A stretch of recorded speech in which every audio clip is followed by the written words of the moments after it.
Okay, good evening, everybody. Hopefully somebody out there can hear us. Hello. So, yeah, feel free to type your messages. We'll come to that in a second there. So welcome to our evening talk. This is the first one of our winter ones, as opposed to our lockdown ones, though they may turn into lockdown ones as well, as you never really know. Let's hope not. Let's start on an optimistic note. Absolutely. We're currently in tier 2 here in Cheshire, so we're not quite in lockdown yet. Yeah. We're not far away from Manchester, obviously, in Liverpool. we better not talk about that because that's causing enough trouble on its own. I know, yeah. So, for those of us who don't know who we are Cat Impey and Richard Bott. So we are Porsche driving experts, we like to call ourselves. We've both worked for Porsche for a very long time, as well as being racing drivers. We're also club members, so I'm sure you've probably got to know who we are by now. But yeah, so that's essentially what we are all about.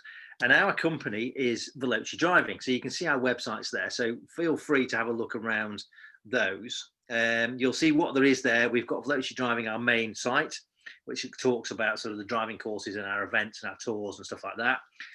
Veloci Driving Racing then is more about racing driver development and racing driver career management. So we have a few juniors and a few gentleman drivers on that. And then we've got our sim site, where we are providing people with professional sims and all that kind of good stuff. So feel free to have a look at those. You can contact us through those, or you can contact us via the club. So if you contact anybody at the club, they will point you in our direction. On that note as well, anything tonight, because we've only got an hour, of course, we're touching on subjects which you could go into a huge amount of detail with. So anything about what we're discussing tonight, if you have any questions afterwards and you want us to go into more detail, feel free to email us or speak to the guys at the club, speak to Mandy, and we'll happily go through stuff in more detail, basically. So see this as sort of a taster, I suppose. Absolutely.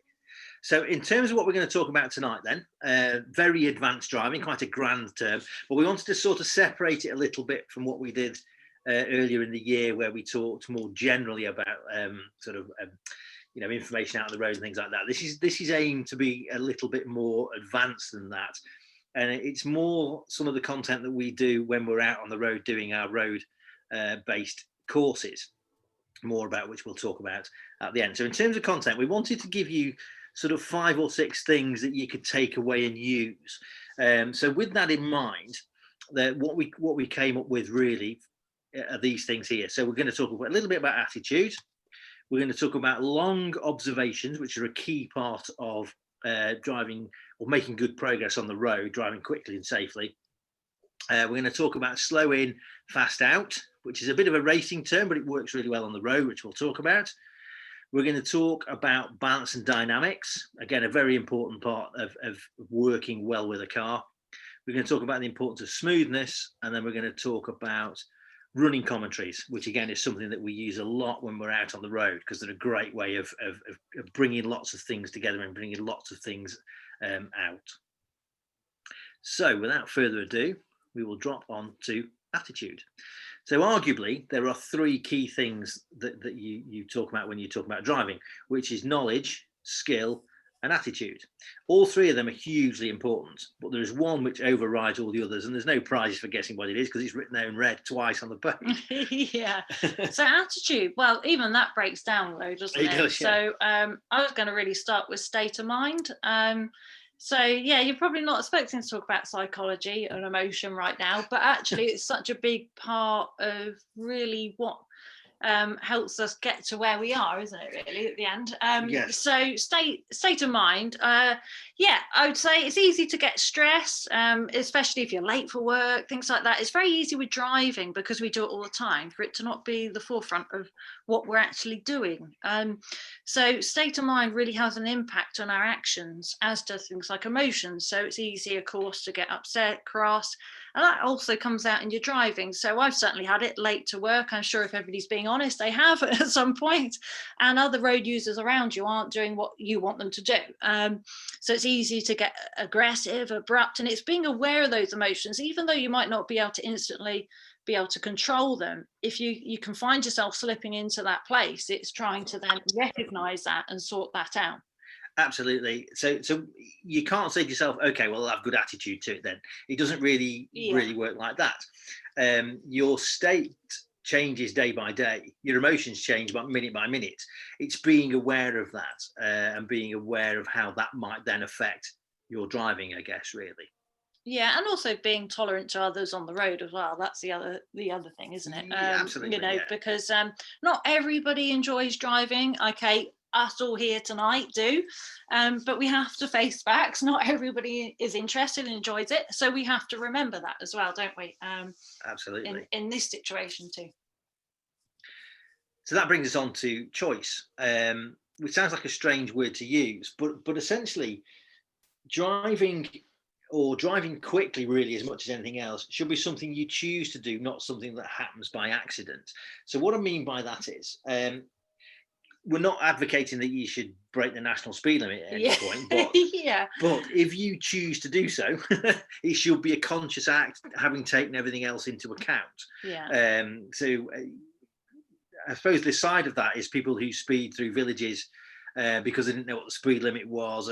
As an advanced driver, that's not really an excuse. Everything should be done because you've chosen to do it. Even things like we're all guilty of doing a regular route, whether it's to work, to drop the kids off at school, whatever it might be. It's easy to be on autopilot. And of course, that can affect things as well, because it's easy to just do your A to B run and really not be paying attention to what you're actually doing. And okay, that's not a good thing to say and admit, but if we're all being honest, there are times where we've done it. So not paying attention can obviously be hugely dangerous, and you're not making choices anymore. So even though we're not promoting people to drive quickly on the roads, there's nothing more dangerous than not paying attention and driving quickly at the same time, because you don't even realize you're driving quickly. And it's so easily done, especially in modern cars, things like Porsches. So I mean, they're brilliant in that sense, aren't they? For suspension and everything else. The other thing is, of course, that your choices are not everybody else's choices. And the basic thing is that the road network is a system of transport first and foremost. Your enjoyment of it is secondary. So that means that you have to fit in with what everybody else is doing. They don't have to get out of your way, or they don't have to accept the fact that you want to go quickly. They're not interested in that. It's how you then, and to be fair, it's an interesting part of road driving. It's how you deal with all those kind of bits and pieces. Road driving always seems to be the not so sexy version of track, but actually there is so much to do to be good at road driving, and it's something that isn't focused on enough. It's something we want to really kind of almost encourage people to do, is enjoy road driving. It is, I mean, we both love track, we both race, we love that, but there is so much more to it. And road driving, I've had some great times. Okay, not in a Porsche, sadly, one day maybe, but in my Golf R, out enjoying it. But it's not a controlled environment, so there's actually a lot to juggle. So there's a lot to enjoy with it. So hopefully this will excite you a bit more. Yes. So your choices are not other people's choices leads nicely onto one of perception. And what we're trying to drive at with this really is how other people view what you're doing. And I don't mean that in a horrible way, as in what's that bloody. It's more things like, if you imagine using a bit more of the road, which has loads of really good benefits and is quite a useful thing to do, you've got to think about how that might look to somebody else. So if you think that it might be misconstrued, or that somebody might think that what you're doing, might lead them to do something that you weren't expecting, then you need to not do it. So it's the choice, and the perception of other people is quite an important part of it. You've got to make yourself really obvious and make your intentions really obvious with signaling and things like that. But hopefully we'll come through a bit more of that as we go. So perception from other people's point of view is quite an important thing to keep in mind. The final thing then really is a fairly obvious one, which is to be open-minded. So the fact that we're all here listening, hopefully means that we all know that you don't stop learning really, and driving is no different. I think it's sometimes easy when you've done years of driving to think, well, is there anything else I can possibly know, especially if I'm interested in it. But hopefully even with tonight, there'll be something, even if it's one or two things you'll pick up on, and which will help impact your own driving. And the thing is, it's always evolving as well. So it's a moving target, isn't it? All the time. If you think about it, cars are changing, traffic's changing, roads are changing, rules are changing. So we're having to always adapt to that. So I talked to my nan who learnt in a Morris Minor, and her environment was very different to mine. And it's a huge adjustment for us all. And we have to continually adjust. So things like this don't, hurt for everybody really. But the thing is, obviously, most people get into this when they're used to it. Absolutely, yeah. So absolutely worry about that when you overtake. We'll talk about that a little bit later on. Absolutely, yeah. We will. Funny enough, that is part of our topic. Let's say. Absolutely, yeah. It's topical, yes. But the other thing is, again, with attitude, is that no matter how much knowledge and skill you've got, your ability to make a complete hash of it remain pretty much the same. Some of the most highly skilled, highly qualified people have made a mess of it. Yours truly included. And, he muttered under his breath. It happens to the best of us. Absolutely. So to move on to some more practical kind of things, really, talking a little bit more about long observations, and because we're talking about more advanced driving here, what we're looking at is that as you start to go a little bit more quickly and make a bit more progress, it obviously then is going to take you longer to stop if you're going a bit quicker. And I'm not talking about doing hundreds of miles an hour here. It's just more about the act of driving more quickly. You've therefore got to learn to look and plan further ahead of yourself. The earlier you pick up on hazards and problems, the easier they are to deal with. And it is that simple, really. And I think it's easy to think you're looking far ahead. But I think, again, if you're honest with yourself, at times it's easy to slip back. It's something, certainly, again, being honest, I've done, where somebody will say, where should you look? Oh, over there. Yeah, in the distance. I should look far ahead and scan back. But actually doing it, because it's so, I suppose, second nature, isn't it? It takes a long time to get to second nature, doesn't it, to that point? Yeah, I mean, there's some good points coming up here. I think the road, we'll probably all agree with this, the culture of driving is changing. It becomes more aggressive, almost more entitled, I suppose, really. Yeah. You've got to protect yourself against that. And you're saying exactly the right thing there with driving a Porsche. Is that it's a perception thing of how other people see it. Oh, absolutely. I mean, I've had it driving, work cars for Porsche, and I've had it actually where people are jumping out my way on the motorway, and I'm thinking I'm cruising along like a, or the other way, of course, where people, get a bit funny about it. Unfortunately, that's slightly out of our control, isn't it, in some respects? But our reaction is in our control. So that's where we can choose whether we rise to that or we don't. And ideally, of course, is we don't really, and you carry on with however you would normally drive and ignore what's going on around you in that sense, if they're trying to provoke you in some way. So long observations then. So I'm going to click a slide up then. So as an advanced driver, the first thing you should do is look into the distance. Now, you'll see if you look into the distance, you can probably see that the road disappears out of sight as it reaches a crest. But traffic management, which is something we talked about earlier in the year, is brilliant here, because what happens to your focus here? As soon as you look at this picture, what jumps out? Hopefully, it's the road signs. So then we can start to think about what we do. What is our plan here? So the first part of that is, what can we see? So feel free to fire some answers up here. It'd be great to have this as an interactive thing, to be absolutely. Honest. I know it might seem obvious, but it'd be great if you guys type in, give us an idea of what you're thinking. So what is our plan here ultimately, and what can we see? So in terms of traffic management, obviously there's quite a lot. The crossroad, absolutely you can't see to the left. So that's the most obvious thing, and that's obviously what the traffic management is trying to draw your attention to, is that clearly people are misinterpreting what goes on here. So our long range view tells us that there's not a massive amount of hazard beyond the junction. The hatchings there are probably more for people coming down the hill coming the other way. Yeah, plan to overtake after the junction, absolutely right. And an accident black spot as well. More paint, more danger. Far left and as far as you can see, absolutely right. So you're saying absolutely all the right things. And obviously if we were moving down this road at 50 or 60 miles an hour, you haven't got a huge amount of time to look at this picture, not as much as we have here. So you've got to learn to do this pretty quickly, but you've all picked up on the key points. Absolutely, but that exaggerates the vision again, doesn't it? As scanning back and forth. Signs block view junction, absolutely. Yeah. So there are things we can do about that as well. Absolutely. And I think what you're all alluding to as much as anything else is this thing here is what can't be seen. Because that's the biggest part of your planning really is dealing with what you can't see. And obviously the obvious thing is what actually is going to happen when you get to the junction. Absolutely. So what's your plan going to be then? How would you approach this? Give you time to type an answer. So would you just barrel through at 60 and hope for the best? There you go, lift off. There we go, lift off. Absolutely. So lift off is one thing. So you would start to reduce your speed, cover the brakes, absolutely. You might even think about taking a lower gear because that gives you a little bit more control. You could even perhaps think about moving more to the right. How would that help you?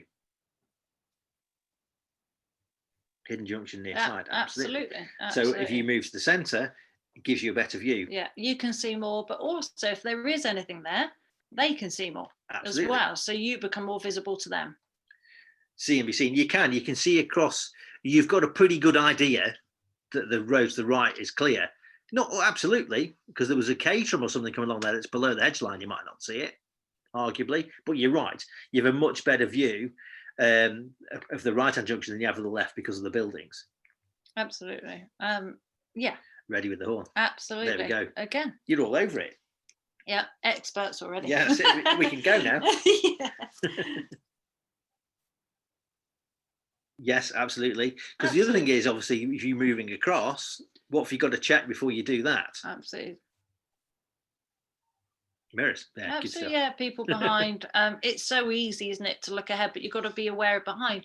Even before you brake, really, you need to be, hopefully you're frequently in your mirrors, ultimately, so you know that already. But like you say, bikers, anything that's more difficult to see. And unfortunately, I'm not sure we're a very bike-friendly country in some respects. I mean, I love bikes and my dad rides bikes, but actually I've noticed a lot of car drivers don't look for bikes. So absolutely, it's really important to focus on that. Well, that's the other option.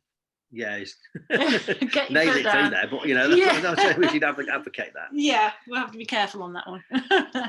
So, long range view then, what can you see? So if you look at this picture, look into the distance, what do you notice? Yeah, and we're going to ask you guys first. So what are you picking out from that picture? We'll get an answer in a minute. Poles go around the bend, absolutely. So there's a few bits. Zones of invisibility, so that links in nicely with what you can't see. Road configuration. So you're all picking up on the right idea. So if you look at the tree line and the telegraph poles, there's a pretty good idea that the road goes round to the right. Yeah. So bring your eyes back down the road then. What do you notice then about the road? I think somebody's already put it, but probably footpath. Yeah. It's got a good camber, absolutely. Yeah. So you've got a good camber coming into this left-hander. Absolutely. The difficulty again is what can't be seen. So mostly you would think probably the road carries on around to the right, but it might not. That might be a different road. Absolutely, it could be that there's another road joining. That's the thing. Completely. You'd like to think that you'd see signs before that, but you honestly don't know. Especially with country roads, it's not always that clear. Yes. But no, you're all picking up on the right things. You know, drain Horses cover, over the hill. Yeah, everything. All these things impact us, and actually, it's something that quite often we don't think about, especially on roads we know well. And it's important to try and constantly remind yourself of, okay, I might know the road, but what's around the corner or what's coming up? Yes. And be prepared for any situation. Yeah, absolutely. So you're getting all the right things. So we've got one more of these. Really, really good. Which again, same thing. Long range view. You guys will figure this out. Absolutely. What do you see? Nutters coming the other way. Yeah. Yeah, rural farm traffic. Absolutely. Very rural environment. So with this picture then, absolutely, junction on your left there, potentially. Footpath. Absolutely, footpath, bridle footpath, yeah. I'll put the things up. I forgot to put the things up. So with this, what line would you take on this bit of road here? Yeah. There we go. What's okay, yeah. Straight. Absolutely. So quite a few of you have said that. Straight line it, which actually is perfectly acceptable. If there's nobody behind or in front, you can see it's clear, you're not going to upset anybody. It's perfectly legal as long as it's safe to do so, to use both sides of the road, as long as it's safe, of course. Yeah, absolutely. And it's just making sure you move back over in time where you start to feel you can't see very well up ahead, and then you've got to make sure you move back over. But yeah, actually what would be best for you in the car in this situation is, rather than go around each bend, is actually to straight line it. Absolutely. And you're all picking up on the key thing, because long range, you think, oh yeah, all's happy. But of course, start to bring your eyes back down again, and on your right there, Absolutely. you have a bit of dead ground. Absolutely. Because there could be something there, like a horse, push bike. Yeah, there's all sorts of things could be going on there. Could be a farm entrance. Absolutely. So you just have to be very aware if it's a road you don't know. Yeah. Because you're right, that tree and bush is blocking that side. So we can see right up into the distance fairly well, but we have no idea if there's a junction there. We know there's a bridle path on the left, so we still don't know in that sense whether we can commit properly, because there could be a horse there, walkers, anything like that. But you're absolutely right. On the other side, we don't know behind that tree. Absolutely. So long observations, bring them back, is exactly what you're doing there. So all of these things that we've talked about then bring us nicely onto the next one, overtaking. Yeah, overtaking. So it's something we both get asked quite a lot, isn't it, Rich? We do, yeah. Which, and it's already been asked on here. Yeah, which it highlighted, perfectly early on. Somebody asked about it. That it's quite common when we're at Porsche or doing our private stuff that you can get, honestly, some very confident drivers, and it almost always comes up, can you teach me how to overtake on the road? And it's something that obviously clearly a few people are nervous about, and I understand why, and I have to admit I've been there until I was almost shown how to do it properly, because it is different, isn't it, to balance and other things, even though that comes into it. So it's something that we really wanted to focus on today, because it's something that actually affects us all at times. Some people don't like being overtaken. Absolutely, yeah. And I think a lot of the time, people you get queues behind tractors because people don't like to overtake either, because they're nervous or whatever. They're not confident drivers, and that's probably why they don't like being overtaken either. Yeah, and it doesn't necessarily mean you've done anything wrong, though. I mean, without saying names, I've sat with people that don't like people overtaking, but they've not done anything wrong by overtaking. As long as it's safe, they can see, it's sensible, and you've not shocked them in any way, then there's nothing wrong with that. So you're always going to, unfortunately, get some people you upset, but I suppose it's trying to work with them as best as you possibly can. Well, it's the choice thing, is that their choices are not your choices, but they want them to be. Absolutely. Yeah, absolutely, it does. It falls back on that. Okay, right. So we're going to show you a little film. It's only very brief, but you'll get the point fairly quickly. And I apologise if anybody's watching this that owns the company that owns the van, but there you go. So nice little film. So you'll see all the key. If there's ever anything left. There we go.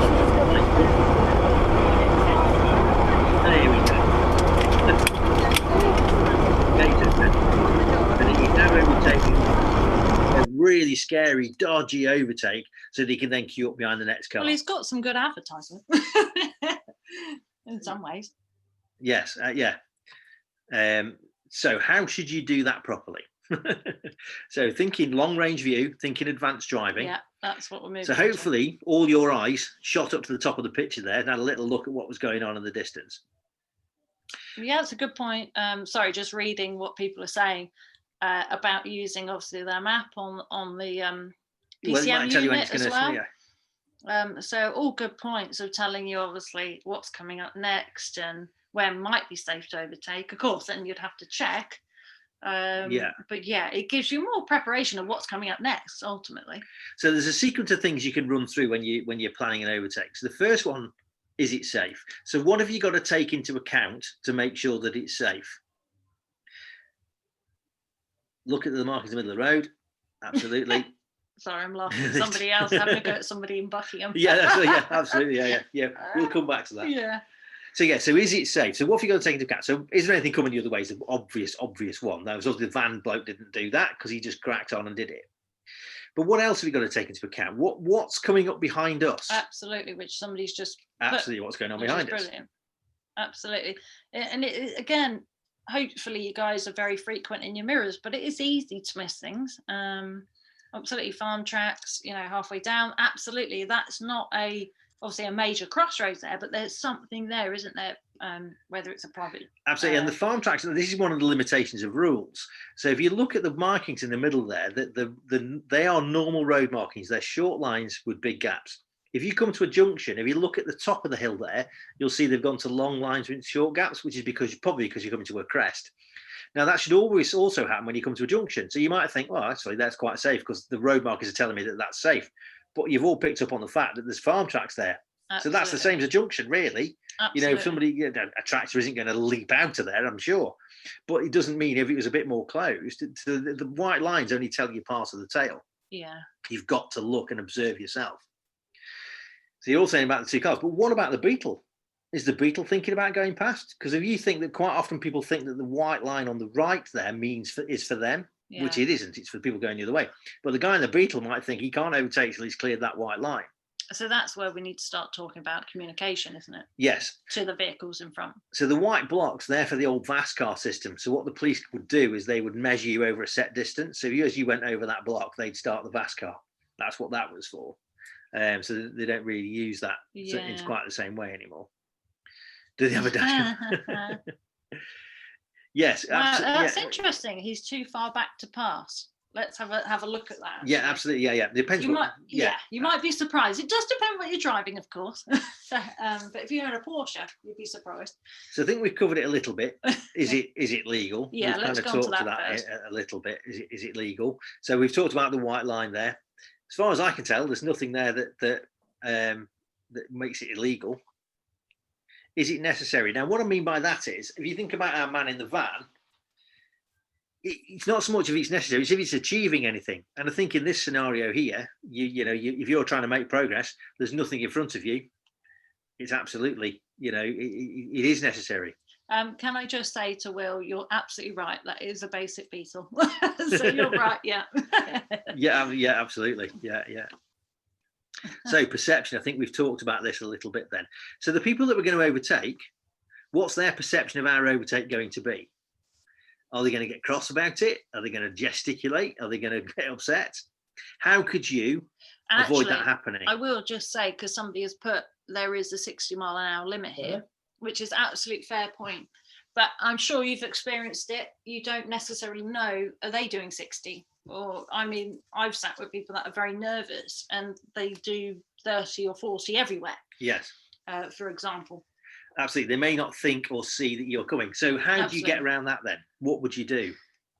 And that's actually a question, obviously. Just checking. Signal early, it's a nice clear road. Absolutely. Communicate with them. Absolutely. As an advanced driver, making yourself really, really obvious is quite a useful thing. So make yourself really obvious. How else could you communicate with them other than signals, horns, things like that? What else have you got in your armory? Road position. Perfect. Absolutely, which was the one we were just about to. Absolutely. So if you move out to the right, what else does that give you? You can flash your lights, yeah. So you've moved out to the right. What else has that given you? A better view. Absolutely right. So if you move out to the right, you haven't committed yourself at this point because you still haven't accelerated. You've come out to have a look. So now you can see what the lead car's doing. Is that going to turn around one of those farm tracks? It might not affect us, but there might be another reason it's pulling over to the right. If it's pulling over to the left, the Beetle might pull out. Absolutely. So it gives you a better view before you've committed yourself. Yeah, and that's the thing, is actually moving out from back there. So most people's common mistake is they get too close to the vehicle in front. Yeah. So they reduce their visibility and then they get nervous because they're nipping out trying to see, when actually if you hold back like this vehicle has and actually look from here, you can see so much more and see if it's truly safe. And even then move out and hold position before you actually commit yourself as well. And that can be a fluid motion. Absolutely. But and it also takes helps practice, of course. Absolutely. And it also helps with the balance of the car because you're not going to accelerate and swerve. You've already moved out before you've accelerated. Once you know everything's happy, well, possibly, you've got sport response now in Porsches. You press that little button and get a sport plus for 20 seconds. The only thing I would say on that is, of course, it depends on conditions. Now, of course, obviously, the more poor conditions, the slower you should go. But even though stability and traction isn't affected these days with sport or sports response, it obviously enhances everything. So it just means you have to be even smoother with your inputs. But I would say the gearboxes and the way the cars respond anyway, would you say it's essential? I wouldn't say it's essential, but you've also obviously got, if you've got PDK, you've got paddles and you've got double kick down. I suppose though, I just think the car's so good these days at doing it, isn't it? Responding to your input. So it reads how you go onto the gas, that kind of thing, doesn't it? Just to respond to Martin, that's exactly right. So you can't see what the lead car's doing, so your position will help with that. Absolutely, yeah. And of course, the final thing then is time, exposure, danger. So basically, get on with it. So don't spend too much time completing your overtake. You don't want to make them jump, but if you actually get the right gear, don't spend too much time over there on the opposite side of the road when you don't need to be. I mean, there's nothing wrong with using the road, and you haven't got a rush to get back to the left. Yeah, exactly. And you're right about a low performance car. Obviously, it's tempting to get close up. Absolutely. And it's something that I used to do, I think, through racing a long time. You just assume you got close to things before you overtook, but actually, it does affect your visibility. So to make sure it's absolutely safe first, you need to move, further back to see. And like Gareth said there, be decisive. So absolutely, yeah. Act on what you've decided. Deliberation takes away that. So if you've taken everything into account, you think, right, I'm happy with that, it's on, then act. Mm-hmm. These are all great comments, and they're just little things, but make a big difference. Well, in terms of overtaking speed, if you're doing 75, you've broken the speed limit. It's that, if you're going to take it to the letter of the law. Yeah. Now, we work with a lot of ex-police drivers, and I don't. If you were doing a nice, safe overtake, I don't think they would bother you. But you can't take that to the bank. Absolutely, yeah. That comes back to choice, and Yeah, absolutely, it is your choice. But you're absolutely right. But I mean, we can't encourage people to be speeding at the end of the day. No, so yeah, no. It's a difficult one. But yes, if it was safe to do so and get through quickly, you'd like to think there would be no issues. But unfortunately, technically, it's still breaking the law. It is, yeah. So that probably hasn't answered that question. Yeah. So in talking of police, I'm going to show you now a police overtake, because this is essentially how it should be done. So you'll see when he doesn't get too close to the road, looking right, on observation, down before he's quitting, he waits for the break, boom, time to go next. What he does then, in my opinion, is to take me back to the left. If I'm being pedantic about it. He opens up the view, which is great, but unfortunately, he's actually getting quite close to the junction before he moves back. Now, not that it was unsafe, because he could see and he moved back quite easily without abruptly moving back to the left. Yeah. However, if you were the oncoming car, especially if you were somebody a bit more nervous, that would impact how they feel. Yeah, absolutely. Which goes back to what we were saying before about perception. Yeah, because Will's saying it there. We thought he was a bit late coming back in as well. Everything it was a lovely was overtake, because he didn't roar past either. He just squeezed on past. Which is the other way of looking at it, is if you don't want to impact others, you're always going to have some people that get upset because they're not doing what you want them to do. But yeah, you're trying to respect others and do it in a graceful way if you can, and move back in a graceful way. And I think he tried to keep over to the right to open up the view, which was great. But actually, if of course you can see an oncoming car, you don't really want to be in that position where they're seeing you and getting nervous. Yes. Well, you say about the car wobbling out his lane, and if that car thinks there's a car on the wrong side of the road and panics, you could have a big problem. If they think, I need to go on the other side to get around. So you can see what I mean by perception. Absolutely. So you do have to try and time everything as best as possible. Yes. If that's a nervous driver, you've got to think about how that will be perceived. Absolutely. So, but like I say, there's always going to be people you're upset, not meaning to. But yeah, as best as possible, you try and work with them if you can. Yeah. I mean, there used to be an old driver trainer years ago who said that you could drive from Land's End to John O'Groats in a pink E-Type without anybody noticing you if you're a good driver. I don't think that's true. But there you go. Was that like a joke? Yeah, it's like a joke, yeah. Lovely. Right, so next bit then. So a little bit, getting a bit more towards our kind of neck of the woods now with kind of racing-y terms. Slow in, fast out. The difference with it really is that speed into a corner on the road isn't really about whether your car will get round there. So if you think, well, my 911 GT3 will get round here at 85, that's not really the point. It's more about dealing with what you can't see. So in other words, if you go into the corner, can you sort out any problems? If you come around there and find that there's Mrs. Miggins on her push bike, can you avoid her or stop or do whatever, whatever it is you need to do? Can you deal with that? That's what dictates your speed into the corner. And there's a very old rule from the Highway Code, Rule 102. Can you stop at a distance you can see to be clear? On the end of that should be on your own side of the road. Yeah. Can you stop at a distance you can see to be clear on your own side of the road? If you can't, you've gone in too quickly. Yeah. That all sounds a bit kind of driving test and a bit grey. But what we're alluding to is that you can actually use this to your advantage. Because if you then match your speed to your vision, so you go and get the right speed for yourself, and then match your speed with the right gear, what you end up with is a nice flexible car. So as your vision opens up, then you can then make good use and really enjoy your car coming out the corners, but you've done it in a nice, safe, controlled manner, if that makes any sense at all. It's not always about being at 10 tenths. That's the thing, is driving on the road.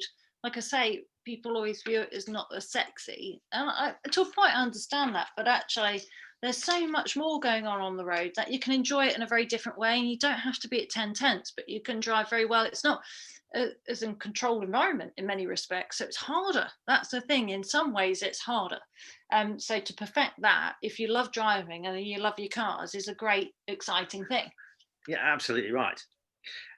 So getting more into the more sort of racingy terms, the next bit is a bit that's dear to our hearts, really. Yeah. So coming from racing backgrounds, this is probably what is the bit of difference between the way that we talk about things on the road to pure road drivers, because we spend a lot of our time talking about this, about how the car behaves and how you influence it and how you harness and manipulate that as a driver. It's a very, very key part of driving a car well, is understanding balance and dynamics.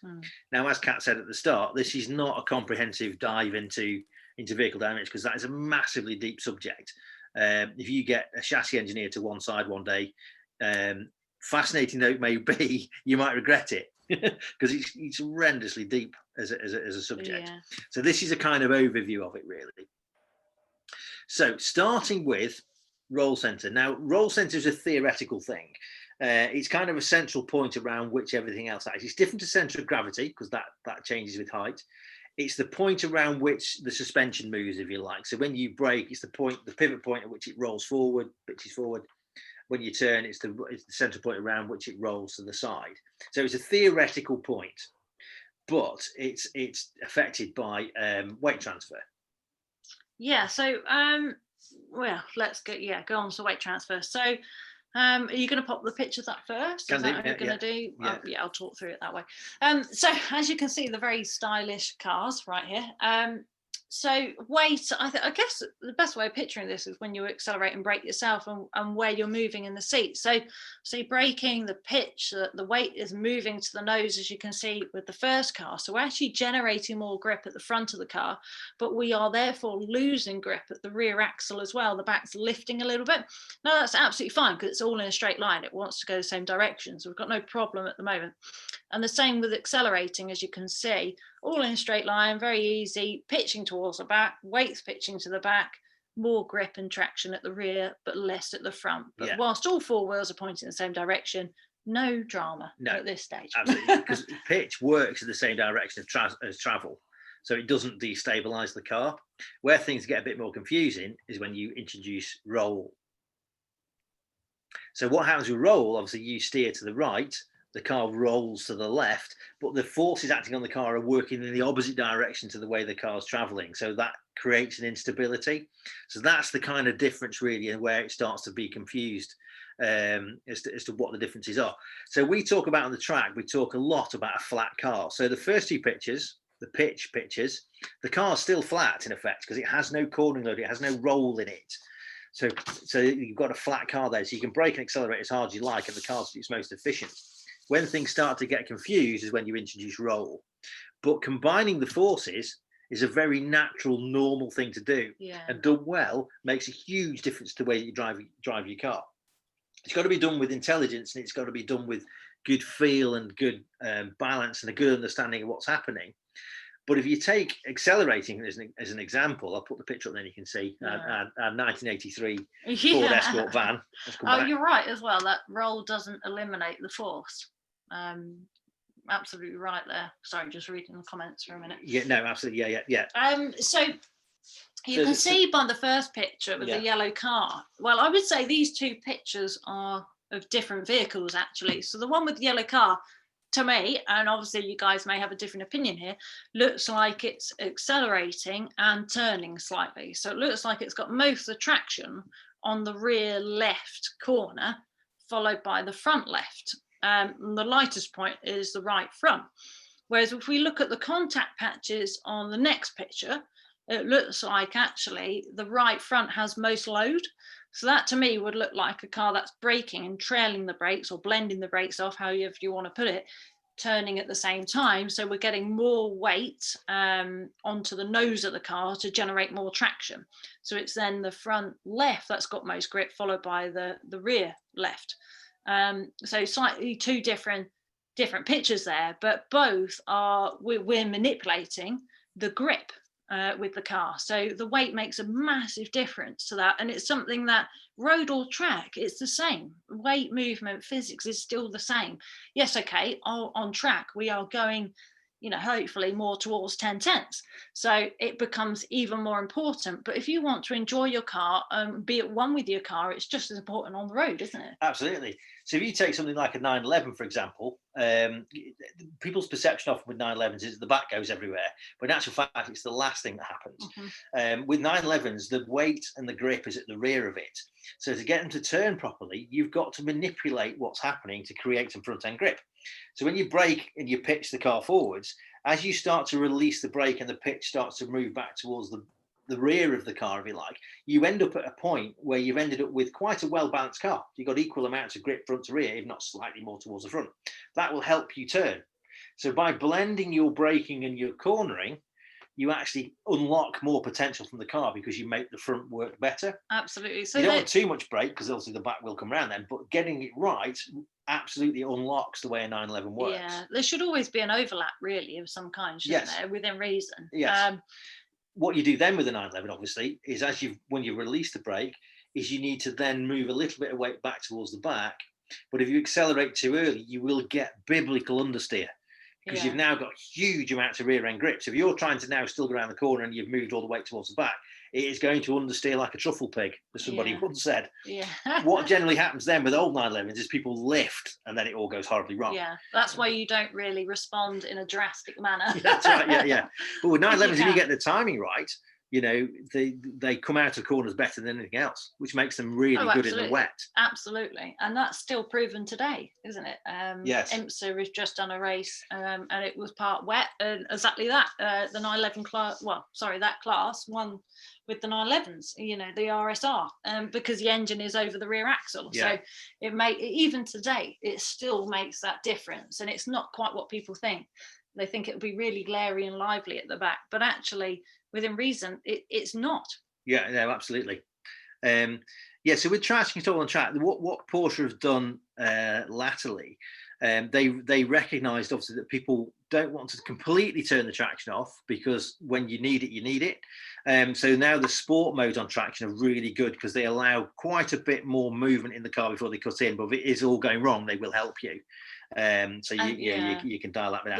Just be careful with your traction that it doesn't validate your insurance if you've turned it off completely. That's all I would say. Absolutely. And I would say with PSM, when you go into sports mode, traction is still fairly on, isn't it? But stability control is not switched off, but it's not far off. So it means when the car goes sideways, it's not really braking very much side to side. So that motion of the car skidding or sliding is moving quite quickly. But if you give it too much gas, it will regulate that power. It makes everything more mild. Which is certainly in the right environment, it's beneficial to try it to help you appreciate what everything is doing.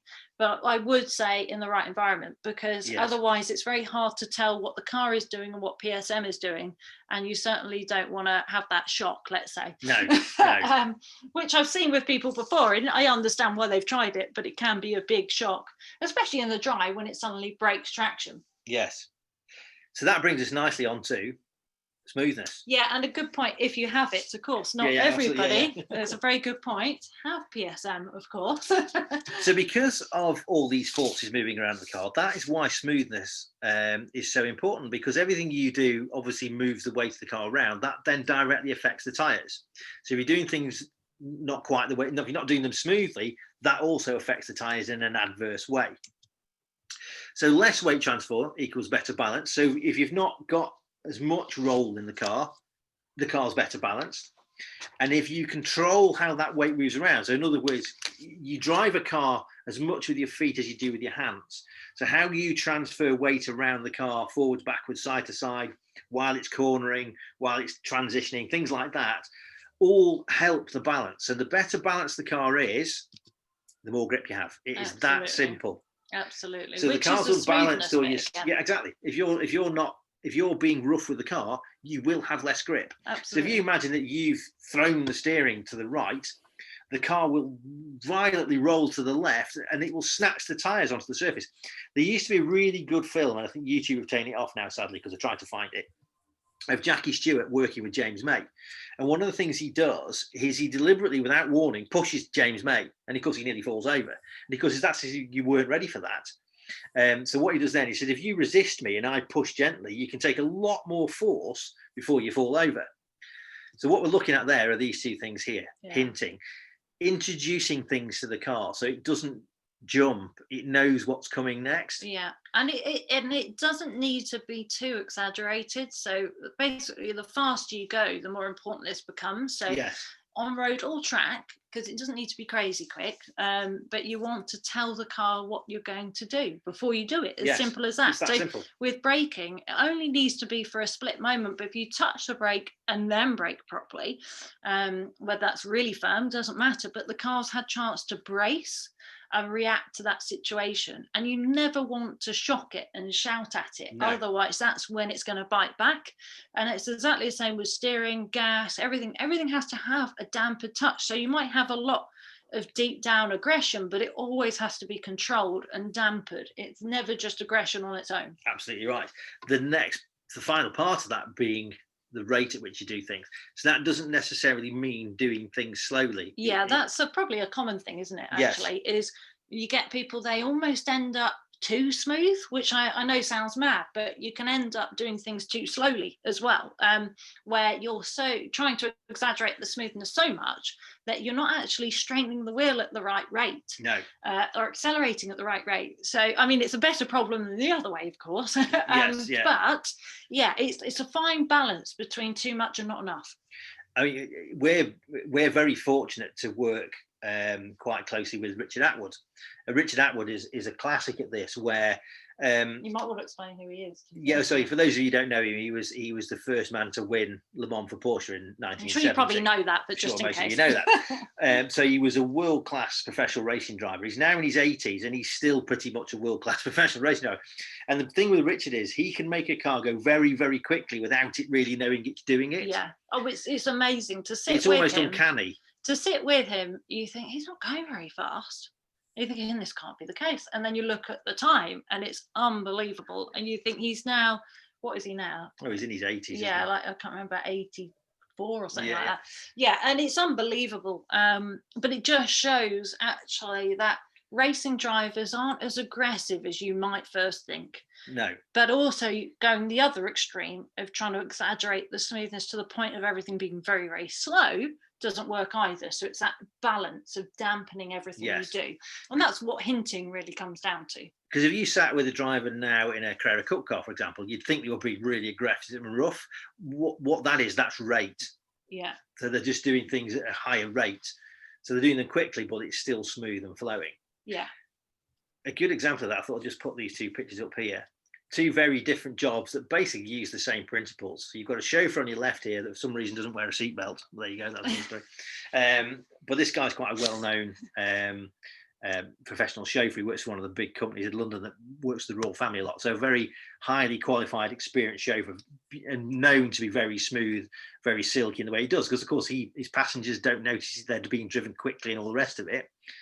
The opposite side of that is our friend Mr. Verstappen, who is known to be one of the best wet weather racing drivers because he has lots of feel and is very, very smooth. You can't drive at the speed he does in the wet and not be smooth. And actually, I think most people would think Verstappen's not smooth, you know, his first impression. Yes. When actually he's incredibly smooth. It's just he does everything at the right rate. So it can sometimes look quite abrupt, but actually there's a dampened touch to everything. So it means when he first starts to steer, it's quite gentle, and the end part of the steering is gentle. The bit in between doesn't matter so much. Right. And that's something that takes obviously a huge amount of experience and a lot of time to perfect. But that's the great thing, is whether you're on the road or the track, you can perfect all this, and you do not need to be at 10 tenths. No. I mean, as much as we love speed and track driving, that isn't the only thing we love. We love driving in general. We love driving on the road, and there's so much in timing on the road, if not even more, in some respects. Yeah, because you have more time. It's longer durations of Absolutely. things. So it highlights it even more. So the final thing then that we thought we'd leave you with is something that you can have a little go at yourself, which is doing a running commentary. And if there's it's a really, when we do road stuff with people, we try and get them to do a commentary themselves, but we also do them for them, so you can sit in the passenger seat and you can commentate from the passenger seat, because it's a really useful thing. Because what it does, it brings everything together, because it allows you to understand what you're thinking, what you're seeing, how you're perceiving things, how you're planning. It allows you to do all of those things, both as a trainer and as a driver. You can look at those things. It helps you to concentrate, because you make yourself look for things and plan things and try and do things better because you're commentating about it. It actually works really quite well. It also helps you to keep your vision up, because again, you're looking for things to say. There's a couple of key things that help with commentary. One is being concise, because quite often you'll get people get into quite like long, woolly explanations about a man walking his dog. So they then miss the kid with the football and things like that, So keeping it. Have you met my mother?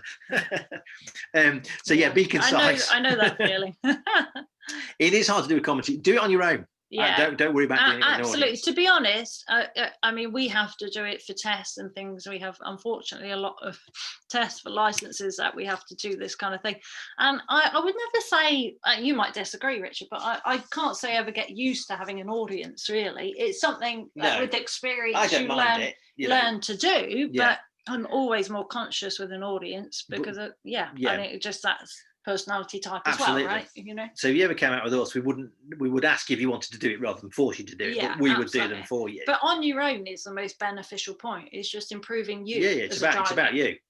So be concise and start with the simple stuff. So quite often with people, when they start, if you start picking up on road signs, and what the centre line's doing, things like that, and then gradually build it from there, really. So we've got another little film just to show you, which is another police driver doing a commentary. And you'll get all police drivers. They are. They are. What we'll do, we will do some of our own of these, and then we'll put them on, and you can see the difference. See how we do it, because it is. I mean, he's quite relaxed, this guy, but it is quite policey. But anyway, I'll put it on. Let have a little look at it. It's only about a minute. Not that there's anything wrong with that. It sounds awful, doesn't it? Well, shut up and let you watch, because you won't be able to hear us anyway. Just checking into the junction, and the last phase is acceleration. We press the accelerator to leave the hazard behind. Quite bright sunlight in front, so I'll put the sun visor down. Looking ahead, I can see the road bending round to the left. So on the approach to that left-hander, I'm going to take a position that's towards the white centre line. That's going to give me an earlier view into the corner. It's going to extend the radius of the turn. It's going to improve vehicle balance as we approach the corner. There again, we've got another left-hander slow on the road. As we come into shadow, we've got to bear in mind that it's going to be colder. There may well be hazards of ice, frost on the road.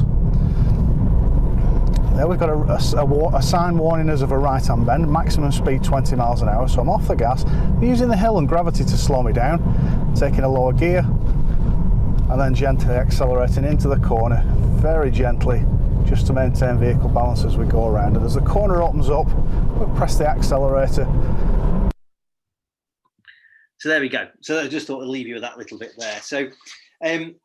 So before we finish, I just wanted to say, we're working quite closely with the club now. We're doing more and more things with them. So we've got a special rate for club members, which isn't available yet, but will be available through the club shop in the next few weeks. obviously go and have a look at our website and everything else, and you can get the discount by that way if you the wanted club to. will update you on that. Anyway. Absolutely, yeah, they'll keep you posted with that.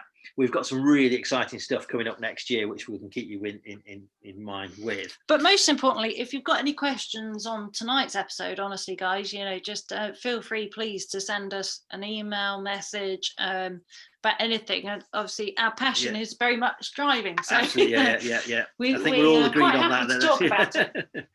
So there we go. So hopefully some of that was useful. As I say, it's so difficult because it's a deep subject on its own. There's so many aspects to driving, which is why we get people coming out doing 3, 4, 5 days with us, just to learn different things, whether that be track, road, or anything else. We've started to do some courses now where we combine road with a dynamic session. We go and use the track at Bicester Village and go and spend an hour on there. So there's loads of stuff we can do. But anyway, have a little look around, see what you think. Any feedback would be great. Any questions, just fire them across. And we are doing some future sessions as well, aren't we? We've got some other stuff in plan. So we've got with the club, I mean. We've got some more talks coming up with the club. Yeah. Just so you guys know, be very different each time. We try and keep it very varied, because obviously it's such a wide audience. So we'll obviously, hopefully you'll enjoy it. Perfect. Wonderful. Thank you very much, everybody. So you're going to see the slides now. Guys, before you go. Thank you. Bye.